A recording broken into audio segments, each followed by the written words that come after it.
European ইউনিয়নের আর্থিক সহায়তায় food security for the ultra পুর প্রকল্পটি এফএসইউপি নামে পরিচিত।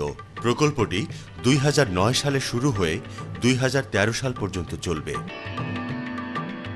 ইউরোপিয়ান ইউনিয়ন ৪টি আন্তর্জাতিক উন্নয়ন সংস্থা world food programme, Islamic relief worldwide, ICCO এবং কেয়ারকে সরাসরি সম্পৃক্ত করে এই প্রকল্প বাস্তবায়ন করছে।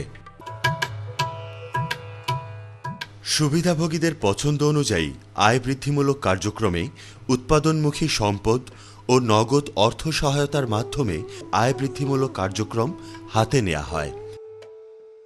একই সাথে উপযুক্ত প্রশিক্ষণের মাধ্যমে তাদের দক্ষতা বৃদ্ধি করা হয়।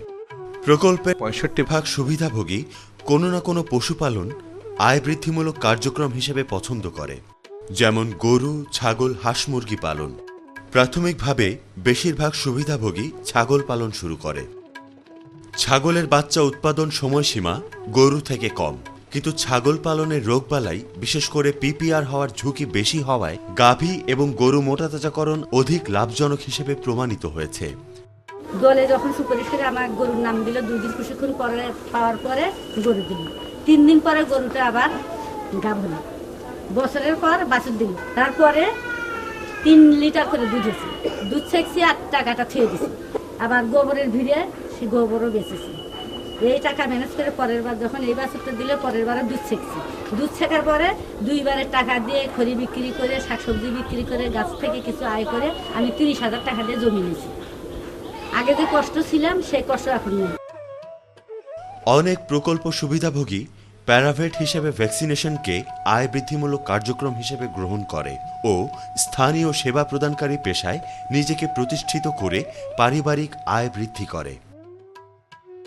অনেক সুবিধাভোগী মুরগি পালন পছন্দ করে, যা তার পারিবারিক আয় বৃদ্ধি ও পুষ্টিতে কার্যকর অবদান রাখে।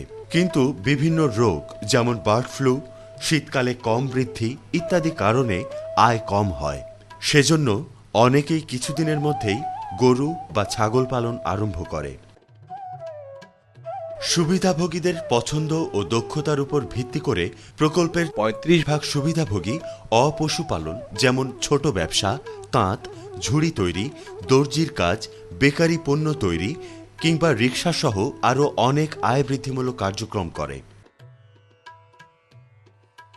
কেয়ারের প্রধান উন্নয়ন কৌশল ছিল কমিউনিটি মোবিলাইজেশন এবং তারা অন্যান্য সহযোগী প্রতিষ্ঠানের চেয়ে কম আর্থিক সহায়তা দিচ্ছিলেন। এ কারণে অনেক সুবিধাভোগী তাদের বরাদ্দকৃত অর্থ চলতি ক্ষুদ্র ব্যবসা, যেমন মুদি দোকান, পরিবহন ব্যবসা, নিরাপদ পায়খানার জন্য স্ল্যাব তৈরি ইত্যাদিতে ব্যবহার করে। ইউরোপিয়ান ইউনিয়ন কেয়ার বাংলাদেশ থেকে টাকা পেলাম কিছু, তাই আমি সেলেক্ট বানায়া বিতরণ করি।